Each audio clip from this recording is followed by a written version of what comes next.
Hello everyone, welcome to mains a day, जहां पे हम एक क्वेश्चन मेंस का डिस्कस करते हैं। आज जो हम डिस्कस करने वाले हैं वो क्वेश्चन पॉलिटी एंड गवर्नेंस में से है। इनफैक्ट फंडामेंटल राइट्स में से एक सवाल है, प्रीवियस ईयर क्वेश्चंस के ऊपर बेस्ड है और हम उसके दो अप्रोचेस देखेंगे, क्योंकि मेंस के अंदर कोई एक सिंगल सही आंसर नहीं होता है, अप्रोचेस होती हैं और क्वेश्चन की डिमांड को एड्रेस करने के ऊपर डिपेंड करता है कि आपको कितने मार्क्स मिलेंगे। इसलिए मैं दो अप्रोचेस के साथ आज इस क्वेश्चन को एक्सप्लेन करूंगा। क्वेश्चन पढ़ लीजिए एक बार और अगर चाहते हैं तो वीडियो पॉज करके अटेम्प्ट करने की कोशिश कीजिए। Examine how right to equality has been interpreted by the Indian judiciary with reference to case laws. ठीक है, how right to equality has been interpreted by the Indian judiciary with reference to case laws। तो अब इस question को हम दो approaches से पढ़ेंगे। पहली अप्रोच होगी आर्टिकल वाइज अप्रोच, जहां पे मैं आर्टिकल 14 से लेकर 18 राइट टू इक्वालिटी के बारे में सुप्रीम कोर्ट की क्या ऑब्जर्वेशंस रही हैं, जजमेंट रही है, उनके बारे में डिस्कस करूंगा। सेकेंड अप्रोच मैं लास्ट में रिवील करूंगा after we discuss the first one. Before moving ahead, हमारा 2025 के यूपीएससी मेंस के लिए क्रैश कोर्स लाइव हो चुका है, जिसमें आपको कंटेंट, वीडियोस और उसके साथ साथ टेस्ट भी अवेलेबल होंगे। इसका टेस्ट सीरीज के साथ कंबाइंड कोर्स भी आप हमारी वेबसाइट पे चेक कर सकते हैं। शुरुआत करेंगे हम राइट टू इक्वालिटी के आर्टिकल्स को बता के कि right to equality is enshrined in which articles? Article 14 to 18 of the Constitution, but it is also part of the preamble of the Constitution. That means ये हमारा एक basic philosophy है। It is part of the basic philosophy। Conclusion भी अभी से ही सोच के रख लो। Conclusion में लिखो कि right to equality is an essential component of constitutional morality। So while equality may have been a dream, it is still to be fulfilled. Every day we work in the progress. It is work in progress. ठीक है, ऐसे conclusion ही पहले सोच लिया करो, खासतौर पे उन क्वेश्चंस का जिनका स्ट्रक्चर आप पहले से इमेजिन कर सकते हो। ये एक ऐसा ही क्वेश्चन है। तो जैसा मैंने आपको बताया, आप दो लाइनों से ज्यादा कभी भी इंट्रोडक्शन में नहीं लिखते हो। मैक्सिमम 40 वर्ड्स, 30 to 40 वर्ड्स के अंदर आपको इंट्रोडक्शन खत्म करनी है, खास तौर पे 150 शब्द के आंसर के अंदर।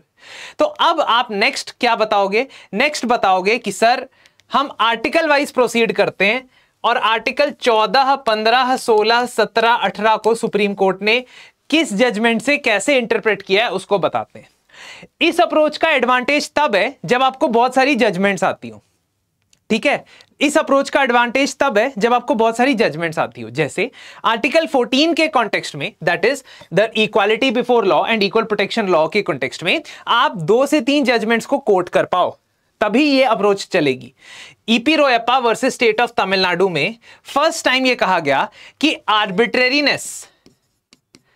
आर्बिट्ररी एक्शन या आर्बिट्ररी नॉन रीजनेबल क्लासिफिकेशन के बेसिस पे किसी कानून को अनकॉन्स्टिट्यूशनल ठहराया जा सकता है अगर वो कानून इक्वालिटी के खिलाफ हो या अनइक्वल ट्रीटमेंट कर रहा हो आर्बिट्ररी तरीके से। Maneka Gandhi versus Union of India generally associate किया जाता है आर्टिकल 21 के साथ, यानी राइट टू लाइफ के साथ, बट यहां पे सुप्रीम कोर्ट कहता है that 3 basic human fundamental rights, that is 14, 19 and 21, they must always be collectively considered। मतलब इनको collectively consider करना चाहिए जब आप किसी इंडिविजुअल के राइट्स की बात करते हैं। तीसरा, नवतेज सिंह जोहर वर्सेस यूनियन ऑफ इंडिया, जहां पे सेम सेक्स यानी होमोसेक्सुअल रिलेशनशिप्स को डीक्रिमिनलाइज किया गया था, वहां पे भी यही तर्क दिया गया कोर्ट के द्वारा कि why this distinction between a heterosexual and a homosexual consensual sexual activity, ऐसा क्यों है? तो ये क्रिमिनल एक्टिविटी क्यों है और हेटेरोसेक्सुअल एक्टिविटी क्रिमिनल एक्टिविटी क्यों नहीं है? ये एक तर्क दिया गया। Article 15 which talks about discrimination के ऊपर 1951 का एक जजमेंट बहुत फेमस है, सुप्रीम कोर्ट की ऑब्जर्वेशन। सुप्रीम कोर्ट ने at that time had struck down caste based reservations in educational institutions, but फिर इसका आउटकम यह निकला कि गवर्नमेंट को यानी पार्लियामेंट को फर्स्ट कॉन्स्टिट्यूशनल अमेंडमेंट एक्ट लाना पड़ा और वहां पे लिखना पड़ा as an exception under article 15 that educational institutions के अंदर या in fact schedule caste schedule tribe community के लिए स्पेशल अगर मेजर्स लिए जाते हैं तो वो डिस्क्रिमिनेशन नहीं होगा।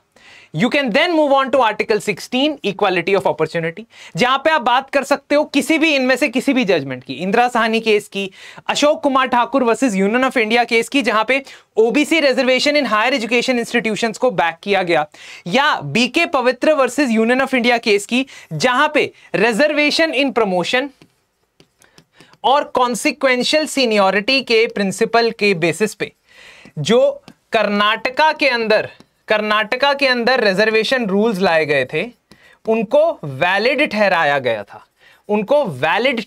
था, they used the article 16। Then you can also talk about untouchability and related cases. For example Sabarimala का केस जिसका ऑफिशियल नाम है Indian young lawyers association versus the state of Kerala, आप उसमें यह बता सकते हो कि अगर आप विमेन को, ये कोर्ट ने कहा है, मैं नहीं कह रहा हूं, कोर्ट ने कहा है कि अगर आप महिलाओं को अलाउ नहीं करते ये एक फॉर्म ऑफ अनटचेबिलिटी के समान है। In article 18 you can talk about Balaji Raghavan case जहां पे सिविलियन अवार्ड जैसे कि भारत रत्न, पद्मश्री, पद्म विभूषण जैसे जो अवार्ड है उनको टाइटल्स के डेफिनेशन से बाहर रखा गया, that they are not titles as mentioned under article 18, they are just recognition of academic or some particular performance। लेकिन आप इनको सफिक्स की तरह या प्रीफिक्स की तरह अपने नाम के आगे या पीछे इस्तेमाल नहीं कर सकते हो। तो अब हमने ये कंक्लूड कर दिया by saying that the judicial interpretation of 14 to 18 has evolved from a formal view of equality, मतलब किताबी व्यू ऑफ इक्वालिटी कि हम सब बराबर है, हम सब सेम है, सबको इक्वली ट्रीट करो, to a real dynamic and inclusive view of equality. तो फॉर्मल इक्वालिटी से हम सब्सटैंटिव इक्वालिटी की तरफ बढ़ गए। Beautiful way to end this. What is the second approach? अब आपको मान लो इतनी सारी जजमेंट नहीं आती है, आपसे पूछा है क्वेश्चन में how right to equality has been interpreted. तो अब आप अगर एक एक जजमेंट भी पता है, 3-4 जजमेंट पता है, उसके लिए दूसरा अप्रोच क्या है? दूसरे अप्रोच में आप बात कर सकते हो about what are the different interpretations of article 14 to 18। मतलब आपकी सब हेडिंग चेंज हो जाएगी, जहां पे आप एक एक जजमेंट भी लिख दोगे तो भी चल जाएगा, क्योंकि केस लॉस तो उसने मांगे ही है ना क्वेश्चन में, तो लिखने तो पड़ेंगे, लेकिन एटलीस्ट यहां पे आपकी जो सब हेडिंग है वो चेंज हो जाएगी। आप सबसे पहले डॉक्ट्रिन ऑफ रीजनेबल क्लासिफिकेशन इसकी बात करोगे, दैट आर्टिकल 14 के अंदर अगर आप कैटेगरीज बनाते हो वो कैटेगरीज रीजनेबल होनी चाहिए, जस्ट होनी चाहिए, क्लासिफिकेशन रीजनेबल लॉजिक के ऊपर होना चाहिए। ऐसा नहीं होना चाहिए कि आप किसी सिविल सर्विसेज एग्जाम के लिए भर्ती करा रहे हो और आप लोगों के बालों के रंग देख के, हेयर कलर देख के डिसाइड कर रहे हो कि ये एलिजिबल है या नहीं। ठीक है। सब्सटैंटिव वर्सेस फॉर्मल इक्वालिटी, यहां पे हमने कंक्लूजन में भी बात की थी कि on the book it looks like equality means treating everyone equally. गरीब हो, अमीर हो, बच्चा हो, बूढ़ा हो, आप सबको सेम तरीके से ट्रीट करो। But substantive equality does not mean that. Substantive equality means कि जो डिसएडवांटेज सेक्शन है उसकी अपलिफ्टमेंट के लिए स्पेशल मेजर्स आप अप्लाई करो। Equality as part of basic structure of the constitution, ये एम नागराज केस में और मल्टीपल केसेस में सुप्रीम कोर्ट ने कहा कि ये जो इक्वालिटी का प्रिंसिपल है, सिद्धांत है, खास तौर पे प्रीएम्बल के अंदर the equality of opportunity and status, यही दो इक्वालिटी है हमारे प्रीएम्बल में, equality of status, equality of opportunity. खासतौर पे ये दो चीजें ना कभी भी वायलेट नहीं होनी चाहिए, नहीं तो बेसिक स्ट्रक्चर ऑफ द संविधान वायलेट हो रहा हो। And combination with other fundamental rights, gender equality.